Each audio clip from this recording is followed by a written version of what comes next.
Oi pessoal, protrusão discal, hérnia de disco e extrusão discal são termos que geralmente causam confusão nos pacientes em relação aos problemas do disco, né?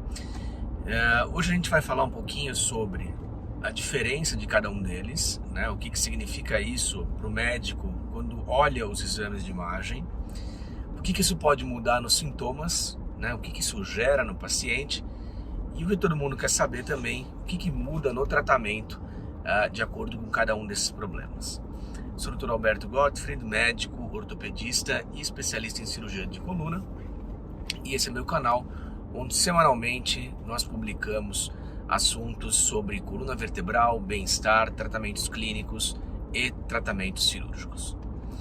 Muito bem, comecinho de janeiro, né, primeira semana de janeiro, a gente aqui gravando no carro mesmo, né, estou na companhia do motorista Alexandre, então não estou preocupado com a direção, podem ficar tranquilos, tá?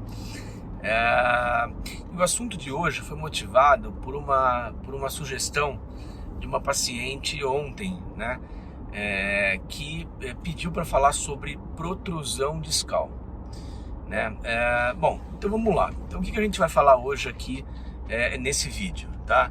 Vou tentar explicar para vocês um pouquinho, né, quais são os diferentes tipos de herniações do disco intervertebral, porque é sobre isso que a gente vai falar aqui, né, sobre pequenos problemas do disco intervertebral, né, o que isso causa como sintomas, né, de acordo com cada um deles, pode ter mais ou menos sintomas de compressão de nervo, e por fim, o que muda no tratamento, né, o que muda no tratamento.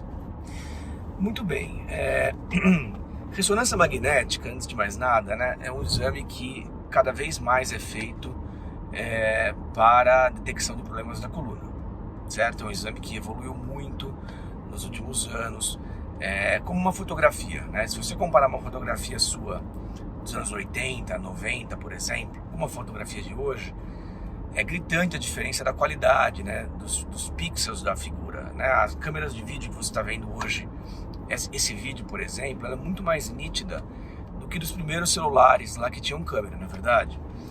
Então isso funciona também para os exames de imagem, né? A ressonância magnética de hoje é um exame muito mais sofisticado do que as primeiras ressonâncias que vinham lá atrás. Além disso, o treinamento dos médicos, em geral, radiologistas ou especialistas em coluna, também melhorou, né? O entendimento dos problemas e tudo mais. Então, com isso, os laudos e a interpretação dos exames hoje é muito mais refinada, né? Tanto que os laudos eles estão cada vez mais detalhados. Um bom laudo de radiologia, ele detalha todos os problemas que aparecem ali. E qual o problema disso, né? Para o médico nenhum, isso só ajuda. Agora, para o paciente, em particular para o curioso, que vai copiar e colar isso lá na internet, é um problema, né? Porque vão vir um monte de termos técnicos, né, que muitas vezes para o paciente não tem significado nenhum e só aumentam a angústia em querer saber o que está acontecendo. Mas dentre esses temas, né, dentre esses problemas, né, eu vou focar nesse vídeo aqui sobre os problemas do disco intervertebral, tá? Então o disco saudável, relembrando, né, a gente já falou isso aqui algumas vezes, mas o disco saudável ele é composto por bastante água dentro, tipo de um gel, né, o que confere flexibilidade para o disco. Então, se a gente movimenta a coluna, é por conta do disco, né? Acontece que o disco, com o passar dos anos, ele vai ressecando. Isso acontece para todo mundo. Eu costumo fazer uma analogia com o cabelo ficar branco, ou rugas de expressão. São coisas que ninguém vai escapar. Alguns com maior intensidade, outros com menos.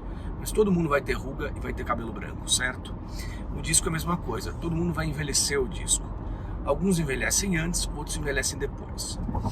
Então esse envelhecimento do disco, né, deixa o disco um pouco mais frágil e ele vai mudando de formato.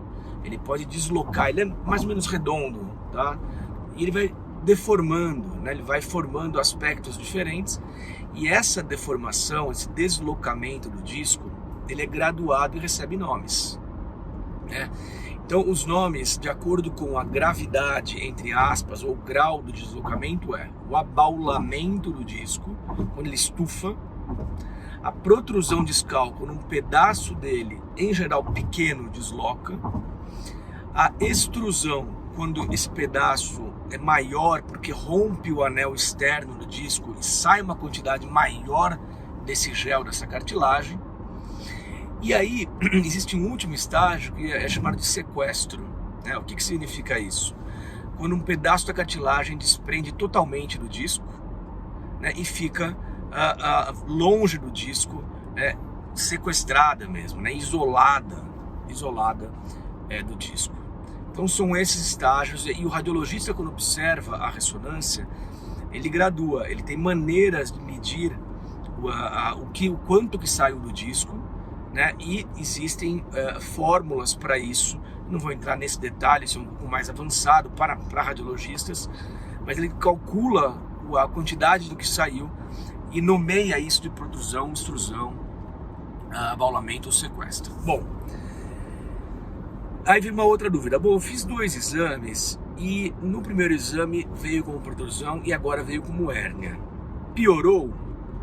2 coisas podem ter acontecido. Uma, pode realmente ter piorado, tá? E outra, a gente tem que lembrar que quem escreve o laudo não é uma máquina, né? É um médico.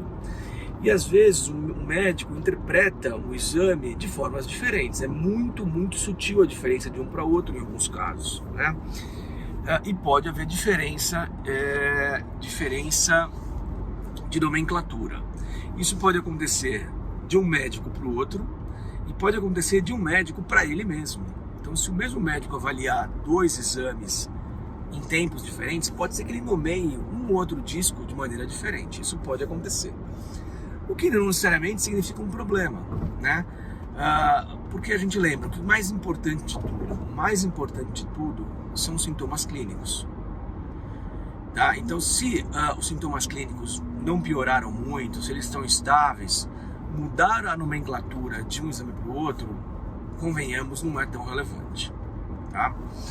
Então, primeira coisa, não se apegar tanto na semântica, no nome. Tá? Deixa que o médico interpreta isso. Quem pediu o seu exame, o seu médico de coluna, ele vai interpretar as imagens, vai correlacionar com seus sintomas e vai te contar se isso tem alguma relevância ou não. Então, já gostaria de deixar esse alerta aqui.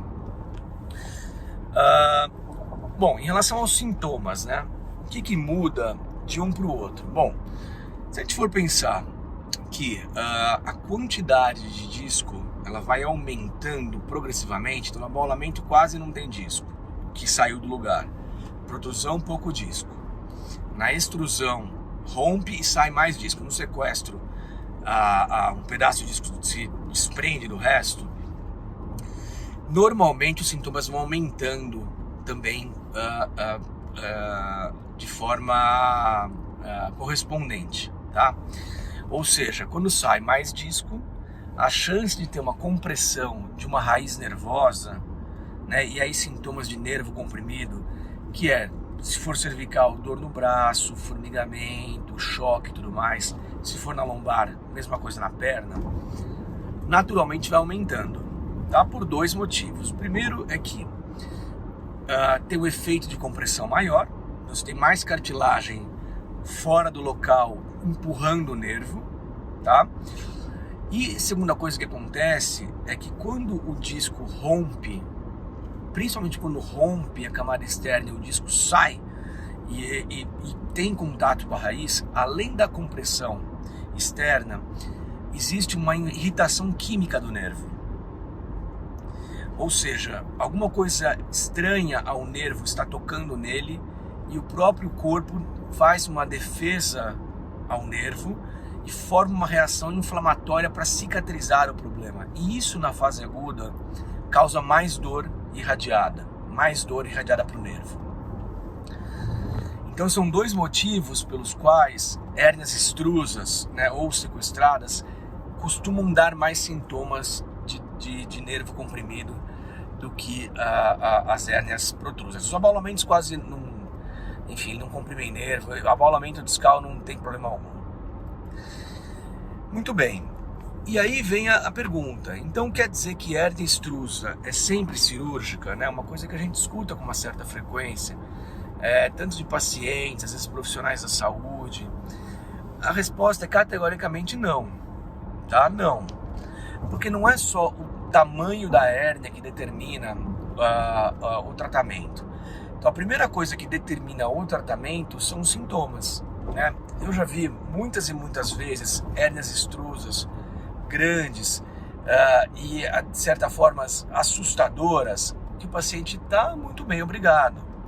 E tem protrusões discais pequenas que comprimem o nervo e causam muita dor, né? Então lembrando que o disco intervertebral ele é circunferencial, certo? Então o disco pode deslocar para qualquer direção, para frente, para trás,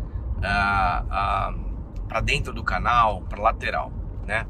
E tem algumas porções do canal vertebral, que é a parte da coluna onde passa o nervo, né, os nervos, que são mais largas e outras são mais estreitas, né? O que significa? Numa parte mais estreita, né, não tem muito espaço além do túnel, um pequeno túnel por onde passa o nervo. Então uma hérnia pequena nessa região, por exemplo, uma protrusão discal nessa região, tende a causar muito mais sintomas do que uma hérnia localizada num espaço mais largo, onde as raízes estão todas ali com mais folga no interior do canal vertebral, né? Então a localização é muito importante, eu diria que é tão importante ou mais até do que a nomenclatura, né? Se é protrusão ou extrusão, né? E outra coisa também, sem dúvida, é a cronologia, né? O tempo de evolução, né? Por quê? Porque a gente sabe que as hérnias tendem a reabsorver, a maioria tende a reabsorver. Do mesmo jeito que ela hernia, ela reabsorve, né? Algumas parcialmente, outras reabsorvem até totalmente, né? Mas, por exemplo, se a gente teve uma hérnia, né, teve o sintoma agudo, foi tratado lá conservadoramente, clinicamente, ela reabsorveu uma parte e depois ela estabilizou. E você repetir exames de imagem meses, anos depois, ela vai estar lá estabilizada, né? Então é uma hérnia antiga, crônica, que o corpo já se adaptou a ela, né? E aí tanto faz se ela é protrusa ou extrusa, porque ela não está causando mais sintomas, é uma hérnia antiga. Então, além da localização, do tamanho, a cronologia também é importante. E por fim, claro, existe a característica de cada um. Tem pessoas que são mais sensíveis à dor, né? Tem pessoas que sentem menos dor, né? Então isso obviamente é levado em conta quando se pensa no tratamento, né? Então, como mensagem, né? Existem vários tipos de herniações discais. Eu colocaria todos no mesmo pacote, né? Apaulamento talvez não, mas a protrusão, a extrusão e o sequestro são todos tipos de herniações, né? Que a sintomatologia depende muito da localização de cada uma delas, do tempo de evolução e, em consequência disso, o tratamento também depende muito dessas variáveis. Tá bom? Um ótimo ano para vocês, espero que tenha sido útil e até quinta-feira que vem. Um grande abraço.